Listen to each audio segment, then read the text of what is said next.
Do Telangana subscribe. మరి LB Nagar అంటేనే కంప్లీట్గా ఉద్యమానికి పూరిటిగడ్డగా చెప్పొచ్చు. తెలంగాణ ఉద్యమంలో కేసీఆర్ గారు నవంబర్ 29 నాడు ఎప్పుడైతే దీక్ష కూర్చున్నారో అదే రోజు మరి శ్రీకాంతాచారి తమ్ముడు ఆనాడు ఆత్మ బలిదానం చేసుకోవడం జరిగింది.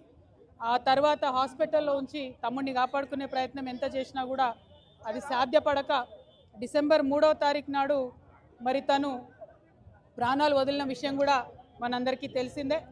ఒక పక్క దీక్ష, ఇంకొక పక్క ఈ బిడ్డలు చేస్తున్నటువంటి త్యాగాలు, ఇంకొక పక్క వారి స్ఫూర్తితోని యావత్తు తెలంగాణ కూడా రగిలి ప్రతి ఊర్లో కూడా దీక్షా శిబిరాలు వెళ్ళడం, ప్రతి ఊర్లో కూడా ఆడబిడ్డలు బోనాలు బతుకమ్మలు ఎత్తుకొని ప్రొటెస్ట్ చేయడం, విద్యార్థులు అన్ని యూనివర్సిటీల్లో మరి పోరాటం చేయడం, ఉద్యమకారులు ఎక్కడికక్కడ పంతం పట్టుకొని ముందుకెళ్లడంతో ఇవాళ రాష్ట్రాన్ని సాధించుకున్న విషయం మనందరికీ తెలిసిందే. మరి శ్రీకాంతాచారి త్యాగాన్ని మాటల్లో కొలవలేము, అట్లని ఏమని మరి శ్రీకాంతాచారి త్యాగాన్ని కొలవాలో కూడా తెలియనటువంటి పరిస్థితి. శ్రీకాంతాచారి లాగా ఇంకా 1200 మంది బిడ్డలు కూడా అసూలు బాసినటువంటి విషయం మీ అందరికీ తెలిసిందే.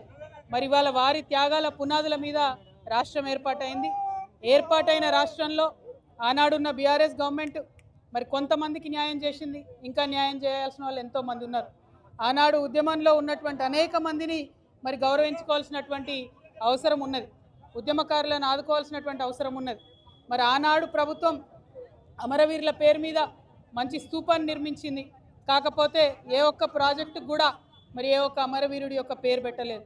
మరి ఇప్పుడు కాంగ్రెస్ ప్రభుత్వం వచ్చింది, వాళ్ళు అదే చెప్పొచ్చిండ్రు, మేము అమరవీరులను గౌరవిస్తామని చెప్పిండ్రు. కానీ రాజీవ్ గాంధీ పేరు, ఇందిరాగాంధీ పేరు, ఆఖరికి మన్మోహన్ సింగ్ పేరు పెడుతున్నారు. కానీ ఏ ఒక్క పథకానికి కూడా శ్రీకాంతాచారి పేరు పెట్టాలన్న మనసు మరి కాంగ్రెస్ ప్రభుత్వానికి వస్తలేదు, ఆనాడు బీఆర్ఎస్ ప్రభుత్వానికి కూడా రాలేదు. ఈ ఒరవడి మారాలి, నిజంగా త్యాగం చేసినటువంటి వాళ్ళ పేర్లు చరిత్రలో నిలబడాలి.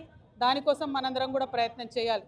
ఒక పక్క మన బిడ్డలు రాష్ట్రం కోసం మన ప్రాణత్యాగం మనం చేసుకుంటే, సినిమా యాక్టర్ అయిన పవన్ కళ్యాణ్ ఆనాటి నుంచి ఈనాటి వరకు మనకు వ్యతిరేకమే.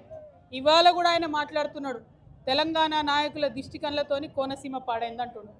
మనం ఎన్నడూ దిష్టి పెట్టలే, కోనసీమ బాగుంది, కోనసీమ ఎట్లుందో అట్లా తెలంగాణ కావాలనుకున్నాం తప్పితే ఏనాడు కూడా తెలంగాణ బిడ్డలకు మనస్సు చిన్నగా ఉండదు, పెద్దగా ఉంటుంది, పెద్దగా ఆలోచిస్తాం.